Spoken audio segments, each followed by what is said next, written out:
The morning of my wedding, I stood in front of a floor-length mirror, smoothing the silk of my dress, and I felt something I hadn't felt in a very long time, complete. Not because of the flowers. Not because of the music waiting downstairs. Not because of the man I loved, standing at the altar with tears already forming in his eyes. I felt complete because sitting in that church, in the very last pew uninvited, was the woman who had looked me in the eye when I was 10 years old and chosen someone else over me. My mother. And she didn't know, not yet, that today I wouldn't be running to her arms. Today, I wouldn't be crying and forgiving and collapsing the way she'd always expected me to. Today, I was going to let her watch me become everything she said I never would. And then I was going to walk right past her. Like a stranger. Stay with me. Because what happened next, in that church, at that reception, and in the letter I left on her seat, changed everything. My name is Nora Calloway. And I need you to understand something before I tell you the story. I was not a difficult child. I was quiet. I liked to read. I kept my room tidy without being asked. I did my homework at the kitchen table every night, and I never, not once, gave my mother a reason to look at me the way she did in the end. My mother's name was Renata. She was beautiful in the way that made people stop and stare, tall, dark-haired, with eyes the color of amber. People used to say I looked just like her, and she would smile like that was a compliment. Later, I would understand that to her it wasn't. My father, Gerald Calloway, was a gentle man, soft-spoken, patient, a little absent-minded in the way professors sometimes are. He taught literature at the local community college and smelled like old books and coffee. I adored him. For the first 8 years of my life, we were ordinary. We were happy. We were enough. Then my father got sick. It wasn't sudden. It was the slow, grinding kind of sick, the kind that steals a man piece by piece before anyone quite realizes what's happening. By the time I turned 9, he had moved to a care facility 40 minutes from our house. By the time I turned 10, he was gone. I remember the morning my mother sat me down and told me. I remember thinking she looked strange, not sad exactly, but restless.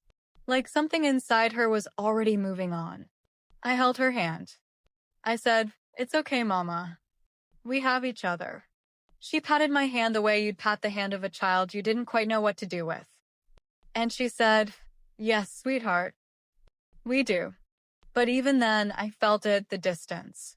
The way her eyes were already looking past me at something I couldn't see. His name was Philip Grazer. He appeared 3 months after my father passed. He was charming in an aggressive sort of way, the kind of man who fills every room he enters with his own voice. He had 2 sons, both teenagers, both sullen and watchful. He drove a truck that was too big for our street and laughed at things that weren't funny. My mother lit up around him like a lamp switched on. I tried. I want you to know that. I sat through dinners where his sons ignored me. I said please and thank you. I laughed at his jokes even when they confused me. I tried so hard to fold myself small enough to fit into the new shape of our family. But Philip didn't want me there. He wasn't cruel about it, at least not at first. He was just dismissive. He had this way of looking through me, like I was a piece of furniture that had been left in an inconvenient place. He would answer questions I hadn't asked and ignore the ones I did. He spoke to my mother about me in the third person even when I was sitting right there. "She's so quiet," he'd say. "Doesn't she have friends?" Kids her age. And my mother who used to braid my hair and sing me to sleep, would shrug a little and say, "She's always been like that." One evening, I overheard them in the kitchen. I was supposed to be in bed. I wasn't. "She's clingy," Philip said. "She's going to make it hard, Renata. You know that." There was a pause. And then my mother said, quietly but clearly, "I know. I'm working on it." I didn't sleep that night. 3 weeks later, my mother sat me down at the kitchen table. There was a brochure in front of her, glossy and cheerful. On the cover, smiling children on a green lawn. Rolling Hills Academy, a home for every child. "It's a boarding school," she said. "A very good one. You'll have friends your own age. Activities. A real routine."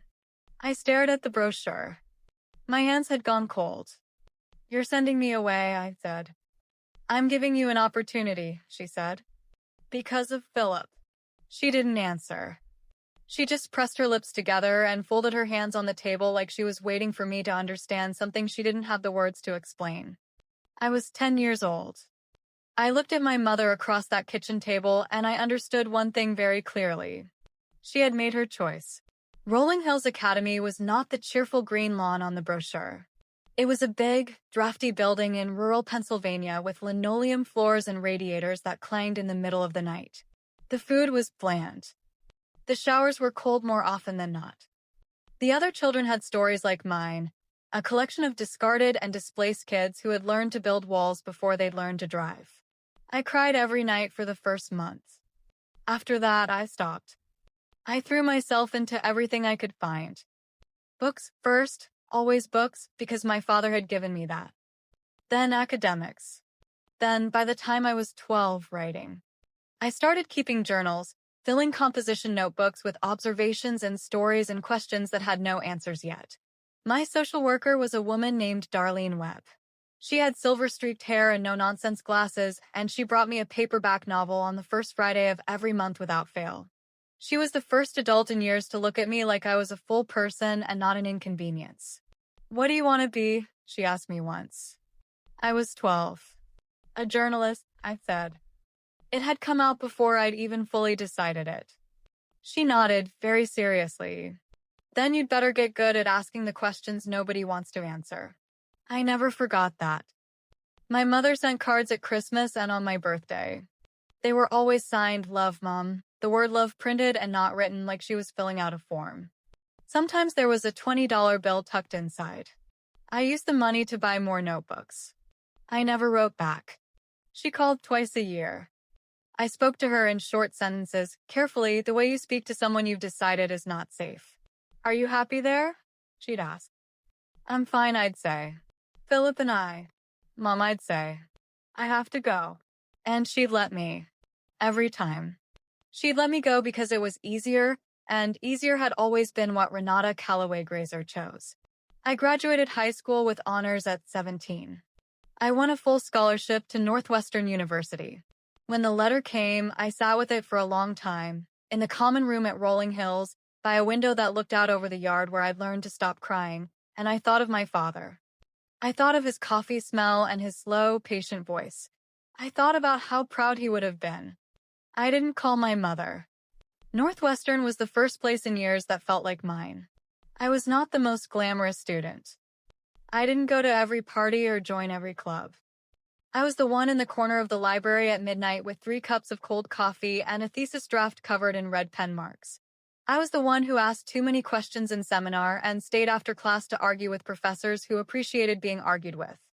I made 2 real friends, Yolanda Marsh, a pre-law student from Atlanta who argued passionately about everything and made the best jerk chicken I've ever tasted, and Bo Whitfield, a lanky photography major from North Carolina who laughed at everything and cried at documentaries and had, as I would slowly discover over 4 years, the most generous heart of anyone I had ever met.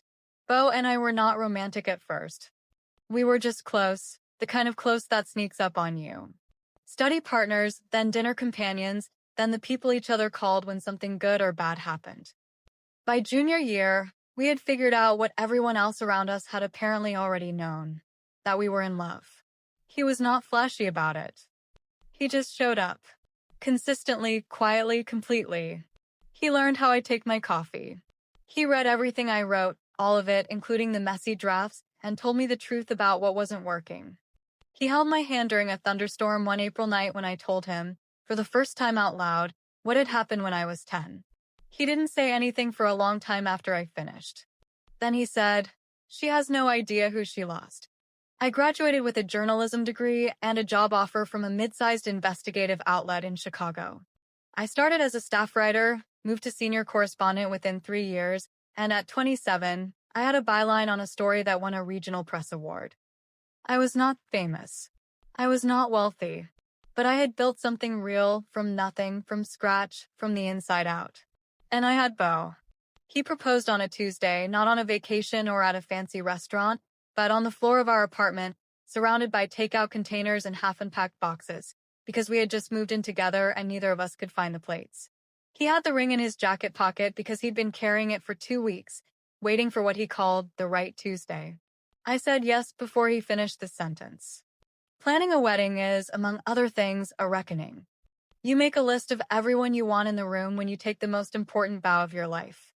And in making that list, you are also quietly making another list of everyone you don't. My mother was on the second list. I had not spoken to Renata in 4 years. I knew through Darlene, who I still stayed in touch with, that she and Philip had divorced 2 years after he'd made her send me away. His sons had grown up and moved out, and apparently the charm had worn off once it was just the two of them. I did not feel satisfaction about this. I felt nothing, which in some ways is worse. I did not send her an invitation. But a week before the wedding, Yolanda called me with a strange note in her voice. "Nora," she said, "did you know your mom has been posting on Facebook about your wedding?" I didn't even know my mother was on Facebook.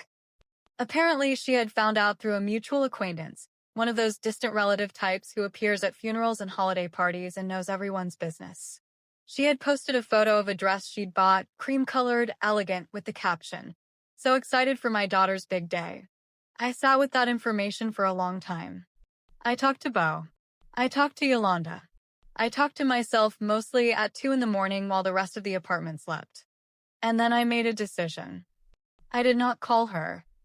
I did not send her an invitation. I did not reach out in any way. But I wrote a letter. 6 pages by hand on good stationery. Every word measured and honest and final. I sealed it in an envelope. I gave it to Darlene and asked her to deliver it to the last seat in the last pew of St. Margaret's Church at 11 o'clock on the morning of my wedding. The seat I had a feeling would not be empty. The morning was gold and cool, the kind of October morning that makes Chicago look like a painting.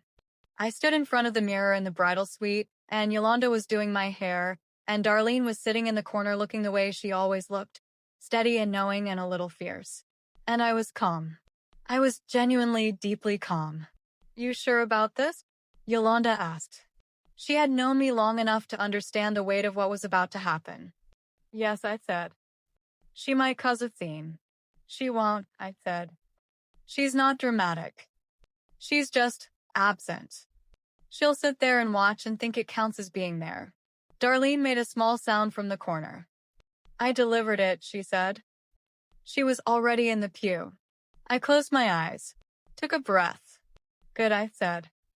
I walked down that aisle with my chin up and my shoulders back, and the music was something Beau had chosen because he knew it was one of my father's favorites, and I cried a little at that, which I had told myself I wouldn't do. I did not look at the last pew. I didn't need to. I looked at Beau, standing there with his ridiculous, open, beautiful face, crying already, hands clasped in front of him like he was trying to hold himself together, and I felt the kind of love that doesn't have anything to do with the people who failed you. We said our vows. The room was full of people who had chosen to be in my life. Darlene, Yolanda, colleagues, friends, Beau's enormous warm family who had folded me in like I had always been there. People who had shown up. Not people who had needed an invitation to do so. After the ceremony, during the receiving line, I heard a voice behind me. Soft. Uncertain. "Nora." I turned. My mother was older than I remembered. The amber eyes were the same, but something behind them had shifted, a quietness, a caution, that hadn't been there when I was 10. She was wearing the cream dress. Her hands were folded in front of her exactly the way mine had been when I sat across that kitchen table and looked at a brochure for Rolling Hills. "Renata," I said. "Not Mom. Renata." She flinched. Just slightly. "You look beautiful," she said. Her voice was careful, like someone walking across ice. "Thank you," I said. There was a pause. People moved around us, chatting and laughing, the room humming with the warmth of a celebration that had nothing to do with her. "I read the letter," she said. "I know," I said. "Nora, I hope you're well," I said, clearly, gently, finally. "I genuinely do. But I don't have anything else for you today. Today is mine." And then Beau was beside me, his hand warm on the small of my back, and Yolanda was on my other side, and Darlene was somewhere close, and I turned back to the room full of people who had earned their place in it. I did not look back. This is what I wrote in the letter. Not every word, these are mine and they are private, but the heart of it. I told her I did not hate her. This was true. I told her I had spent years trying to understand how a mother chooses a man over her child, and that eventually I stopped trying to understand it, because some things are not understandable, they are only survivable. I told her about rolling hills, about Darlene, about Northwestern, about Bo, about the award and the job and the apartment with the missing plates. I told her all the things she had missed, not to wound her, though I was honest with myself that it would, but because I believed she deserved to know exactly what absence costs. I told her that I had not sent her an invitation because invitations are for people you are choosing. And she had made clear a long time ago that choosing was not something she excelled at. I told her that I had found my family. Not the one I was born into, but the one I had made, with patience and honesty and the hard-won knowledge that love is not something you receive from people who are supposed to give it. It is something you build, carefully, with people who show up. And I told her this. If you came today to say goodbye to guilt, I hope you found it. If you came today hoping to be welcomed back, I am sorry. The door I am closing is not made of anger. It is made of peace. And it is the most loving thing I know how to do for both of us. Nora. Some people will wait their whole lives for an apology that never comes. They will shrink themselves, leave the door open, keep the light on, hoping that the person who left will eventually return and make it right. I am here to tell you, you do not have to wait. You are allowed to build your joy without their participation. You are allowed to walk down the aisle of your own life and look straight ahead. You are allowed to close a door with love instead of leaving it swinging in grief. The greatest act of dignity is not revenge. It is wholeness. Nora did not destroy her mother. She did not humiliate her or expose her or turn the wedding into a confrontation. She simply continued becoming herself, fully, unapologetically, without permission. That is the justice. Now I want to ask you something. Is there a door in your life that you've been leaving open for someone who already made their choice? Think about that. New stories every single day. If this one moved you, share it with someone who needs to hear it. You never know whose story this might be.